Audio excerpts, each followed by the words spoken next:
आप ये बताइए कि LIC के शेयर को बेचा कि नहीं बेचा इन लोगों ने, भेल को बेचा कि नहीं बेचा, 150 जहाजों की एयर इंडिया की फ्लीट को इन लोगों ने बेचा कि नहीं बेचा, कितने में बेचा, 18,000 करोड़ में बेचा। इसी सरकार ने कहा था ना कि 2 करोड़ नौकरियां देंगे 20 साल में। आज सरकार को जवाब देना चाहिए ना कि 20 करोड़ नौकरियां कहाँ हैं। प्रधानमंत्री जी ने और इन्हीं स्मृति ईरानी रोज सिलेंडर लेके अपने सर पे ढोती थी, आज क्यों नहीं इन लोगों की जुबान निकल रही है? न महंगाई पे बोल रहे हैं, न मणिपुर पे बोल रहे हैं। पश्चिम बंगाल तो इन लोगों को दिखता है, लेकिन मणिपुर नहीं दिख रहा है।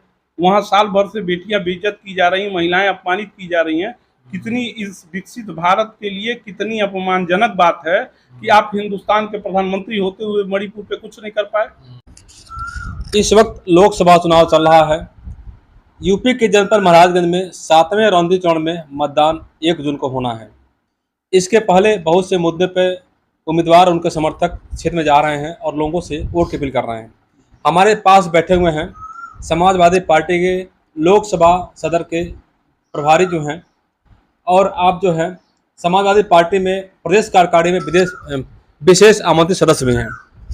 आपका नाम देवेंद्र प्रताप शाही है और आपको प्यार से बब्बू शाही भी बुलाया जाता है। आपसे जानेंगे जो आप क्षेत्र में जा रहे हैं तो किसानों की क्या समस्याएं सामने आ रही हैं।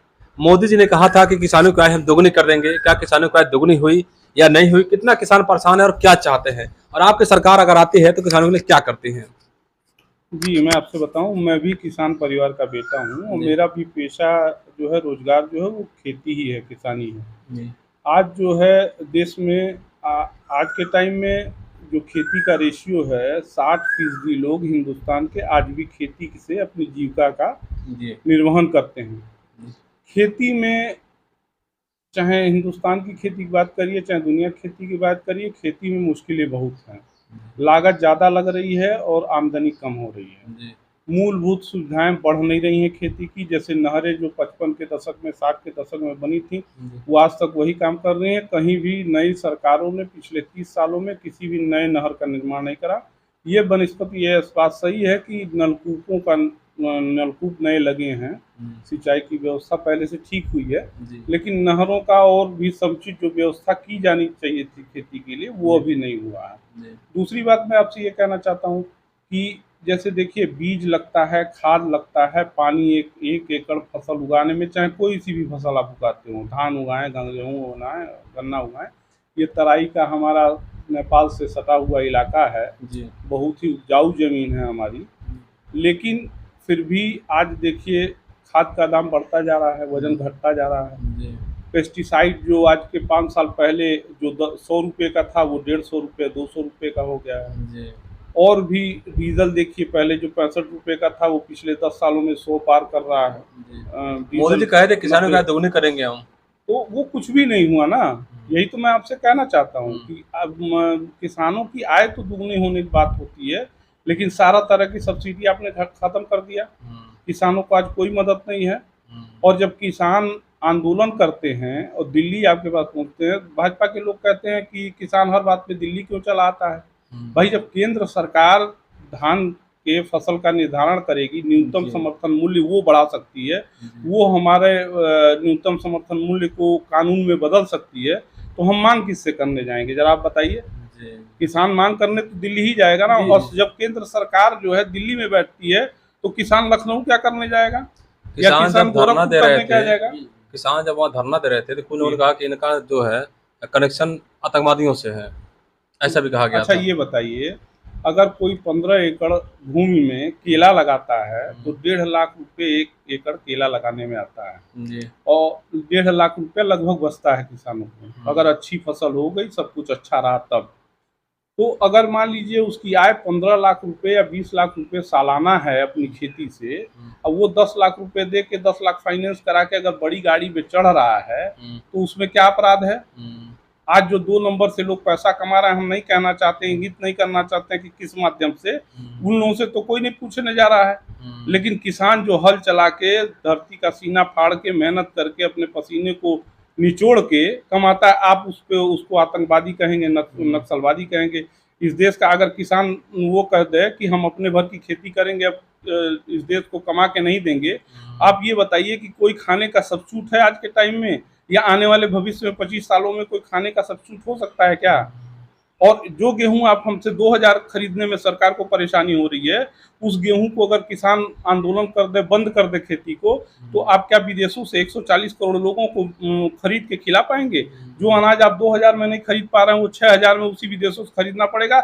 आपकी सारी इकोनॉमी ध्वस्त हो जाएगी। सही बात है।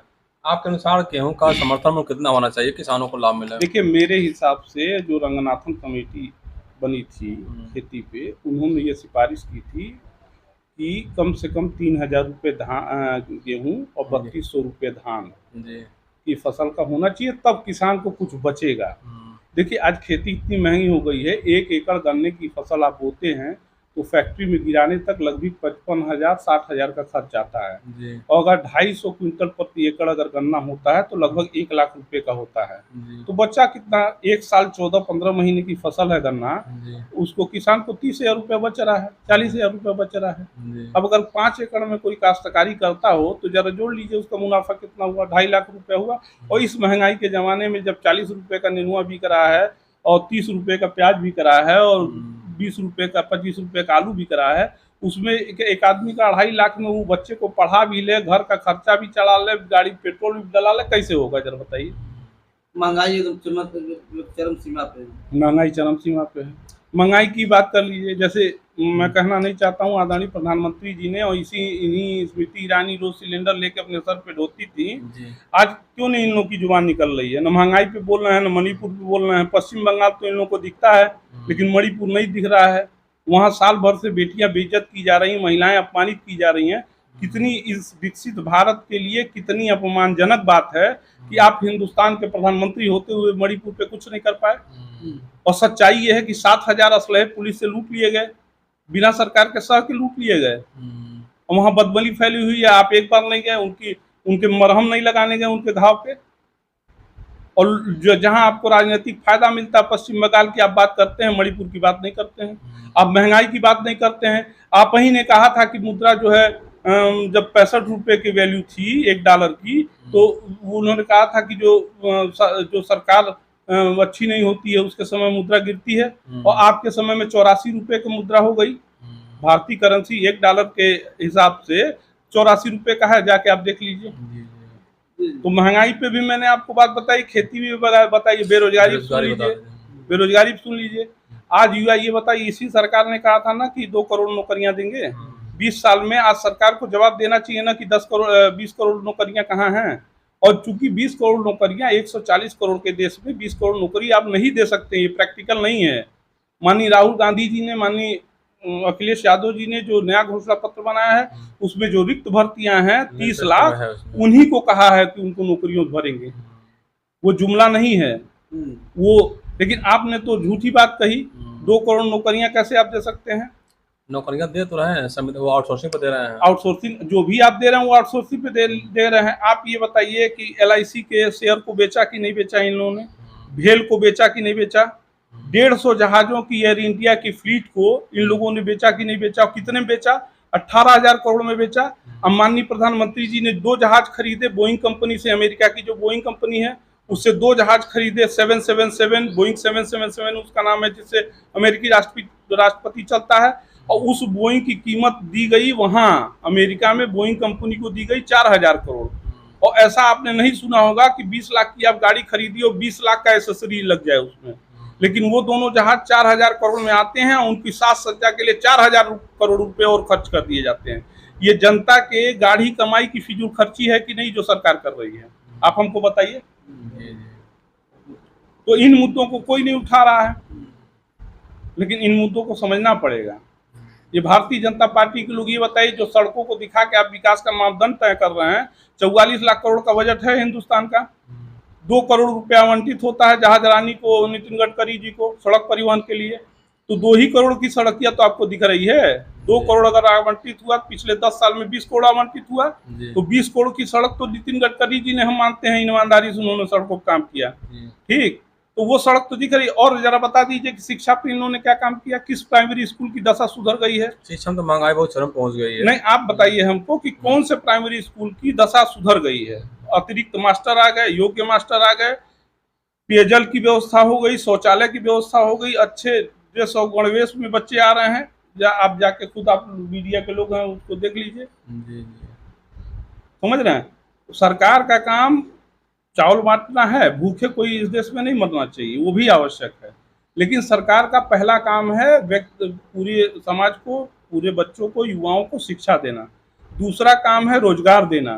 तीसरा काम है, अगर कोई भी ये बताइए, सरकार हम बनाते हैं, टैक्स देते हैं ना, तो आपकी नैतिक जिम्मेदारी क्या बनती है? आज लोग, भारतीय जनता पार्टी के लोग कह रहे हैं कि 140 करोड़ की जनसंख्या होगी, इतने हो गई, इतने लोगों को रोजगार कैसे दिया जा सकता है? मैं आपसे कह रहा हूं कि जब आप जनता से टैक्स ले रहे हैं तो आपकी नैतिक जिम्मेदारी है कि नहीं है कि रोजगार को बढ़ावा दें, कहीं नई नई फैक्ट्रियां खुलें, नए नए रोजगार खुलें और लड़कों को उसमें समायोजित किया जाए। ये सरकार का काम है ना। महाराजगंज में पंकज चौधरी 30 साल तक सांसद रहे हैं जी, एक कंपनी के मालिक भी हैं। क्या लगता है उन्होंने रोजगार स्थापित किया, करना चाहिए था उनको? आप बता दीजिए, आप तो मीडिया के लोग हैं, हमको नहीं कुछ दिखता है। आप लोग तो मीडिया के लोग हैं, हमको ये नहीं कुछ दिखता बताइए, है। जिला पंचायत में 250 से 300 करोड़ लगभग, जो मैं जानता हूँ, जो मेरी जानकारी है, 250 से 300 करोड़ आता है एक साल में। ठीक है, अगर 300 करोड़ या 250 करोड़ मान लीजिए आप, तो 10 वर्षों में कितना हुआ? 2500 करोड़। और अगले 20 वर्षों में कितना हुआ? मैंने 30 साल का जोड़ लीजिए तो 8000 से 10,000 करोड़ की संख्या बैठती है। 10,000 करोड़, ये बताइए 1000 ग्राम सभाएं हैं, अगर एक एक गांव सभा पे भी हम जोड़ें तो 10-10 करोड़ रुपया लगभग आता है। अगर इतना खर्च एक गांव में नाली, पुल, पुलिया और उस पे लाइट पे खर्च कर दिया जाए तो कोई गांव शहरीकरण, कौन सा गांव नहीं अभी तक हो गया? क्या लगता है आपको, अगर सरकार बदल जाती है तो पंकज चौधरी क्या हालत होगा? हालत क्या है, मतलब जांच होगी या नहीं होगी? नहीं, जांच तो अलग विषय है। देखिए, सत्ता बदले की भावना से नहीं करनी चाहिए, पहली चीज।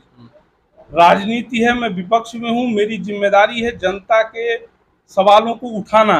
हमारी कोई व्यक्तिगत दुश्मनी किसी से नहीं है, न मोदी जी से कोई व्यक्तिगत दुश्मनी है, न सांसद जी से है। लेकिन मेरा काम है, चूंकि विपक्ष में मैं हूँ, विपक्ष का पदाधिकारी हूँ, तो मेरा काम है जनता के मुद्दों को उठाना, और मैं जनता के मुद्दों को उठा रहा हूँ। और हमारा ये मानना, बीजेपी, ये बताइए कितने बदले कार्रवाई किया? आज जो है आईटी का और सीबीआई का जो दुरुपयोगीकरण किया गया भाजपा के तरफ से, उससे उन संस्थाओं को आपने डुबो देने का काम किया।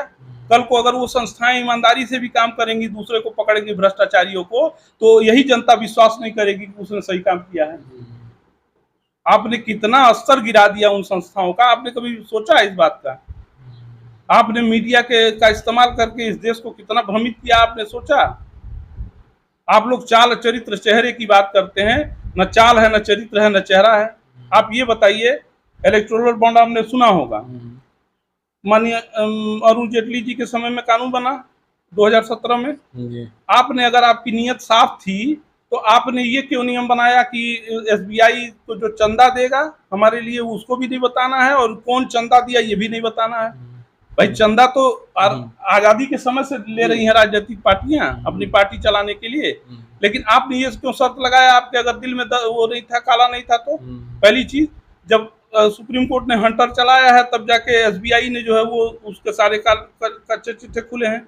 और आप बताइए, जिस राम मंदिर का मुद्दा लेके 1980 में भारतीय जनता पार्टी बनी थी, श्यामा प्रसाद मुखर्जी जी और पंडित दीनदयाल जी के अगुवाई में, ठीक है, और तब से लेके इस पार्टी का एक ही एजेंडा रहा है, हिंदुत्व, राम मंदिर, गाय। ये बताइए, उसी गाय के मुद्दे को इलेक्टोरल बॉन्ड में उसी कंपनियों से, स्लॉटर हाउसों से, इसी बीजेपी के लोगों ने 250 करोड़ चंदा लिया कि नहीं लिया? जी जी, लिया। आप ये बताइए, कोविशील्ड लाल बहादुर शास्त्री जी के समय में भी आपको टीका लगा होगा, इसके पहले की सरकारों ने टीका लगाया, लेकिन आज तक कोई ये तो नहीं बताया कि साइड इफेक्ट किसी टीके से हुआ, किसी लोगों ने, कोई लोग मरे। लेकिन आपने उसी कोविशील्ड, कोवैक्सीन जो टीके लगे, आपने एक तो जबरन जनता को लगवाए, दूसरे लगवाए भी तो आज वो, अगर आपके कोर्ट में रहता तो शायद वो नहीं सामने आई होती बातें, लेकिन वो ब्रिटेन की कोर्ट में था और उसने बताया कि इसके ये फला फला साइड इफेक्ट हैं और उससे हार्ट अटैक और ब्रेन हेमरेज के खतरे बढ़े हैं। आप देख लीजिए कितने लोगों की चलते चलते मौत हो जा रही है। तो आपने इस जनता के जान का भी सौदा कर डाला, ये मैं कह रहा हूँ आपसे। तो क्या लगता है कि आप सरकार आते थे क्या राहत मिलेगा जनता को? जनता को देखिए, कांग्रेस और समाजवादी पार्टी निचले तबके के, निचले मध्यम वर्ग के लोगों की पार्टी है, छोटे लोगों की, गरीब लोगों की बात करती है और गरीब लोगों को राहत पहुंचाने का कार्य करेंगे। बात तो नहीं करेंगे तो चला नहीं पाएंगे सरकार, एकदम 200%। अच्छा, ये बताइए, एक सवाल और आपने पूछ दिया तो मैं बताता हूँ। 1947 में देश आजाद हुआ, जवाहरलाल नेहरू 17 साल प्रधानमंत्री रहे, ठीक है, उनको उसके पहले किसी देश के राष्ट्राध्यक्ष थे क्या? उनको अनुभव था क्या देश चलाने का? भाजपा के लोग आज सवाल पूछ रहे विपक्ष पर चेहरा नहीं है। चेहरा नहीं होता है, कोई चेहरा नहीं होता। नरेंद्र मोदी जी जब गुजरात के प्रधान वो बने थे, मुख्यमंत्री बने थे, तो उसके पहले न विधानसभा के सदस्य थे, न कोई मंत्री रहे थे, डायरेक्ट मुख्यमंत्री बने थे। और 14 साल तक सही तरीके से गुजरात को चलाया कि नहीं, जो कागजों में है वो मैं बात कर रहा हूँ। तो ये आप निर्धारित अभी नहीं कर सकते हैं कि राहुल गांधी नहीं चला सकते हैं और अखिलेश यादव जी नहीं चला सकते हैं। ये आप गढ़ रहे हैं, ये आप गढ़ रहे हैं, बीजेपी के लोग गढ़ रहे हैं, चेहरा नहीं है। ये बताइए, इंदिरा गांधी जब लाल बहादुर शास्त्री प्रधानमंत्री 64 में बने, जवाहरलाल नेहरू जी के देहांत होने के बाद, तो कहा गया कि इतना छोटा सा आदमी है, क्या देश चलाएगा। और 65 की लड़ाई हुई, 65 की लड़ाई में लाहौर तक उस आदमी ने कब्जा किया पाकिस्तान का, छोटे से प्रधानमंत्री ने। ठीक है, जब ताशकंद समझौते के बाद जवाहरलाल नेहरू जी का देहांत हो गया, तब इंदिरा गांधी जी बनी। उस समय इंदिरा गांधी जी की बहुत कम उम्र थी, उनको कहा गया कि ये मोम की गुड़िया है, ये क्या करेगी। और फिर से पाकिस्तान से लड़ाई हुई 1971 में, बांग्लादेश की लड़ाई में 91,000, दुनिया के इतिहास में उठा के देख लीजिएगा, बाअसलहा कोई इतनी बड़ी सेना जो है, 91,000 सेना एक साथ सरेंडर नहीं की है। मैं आपकी इतिहास बात कर रहा हूँ। और उस महिला ने 91,000 सैनिकों को, पाकिस्तान के सैनिकों को सरेंडर कराया, और पाकिस्तान का जो 2 टुकड़ा था उसको 2 टुकड़े में बांट के नया देश के निर्माण कराने का काम कराया। तो चेहरे बन जाते हैं, जब राष्ट्र बनता है तो चेहरे भी बन जाते हैं। चेहरे कोई बहुत बड़ी बात नहीं होती है, ये क्रिएट किया जा रहा है भाजपा। चलिए, बहुत बहुत धन्यवाद आपका, फिर बात करेंगे आपसे। जी, बहुत बहुत बहुत धन्यवाद।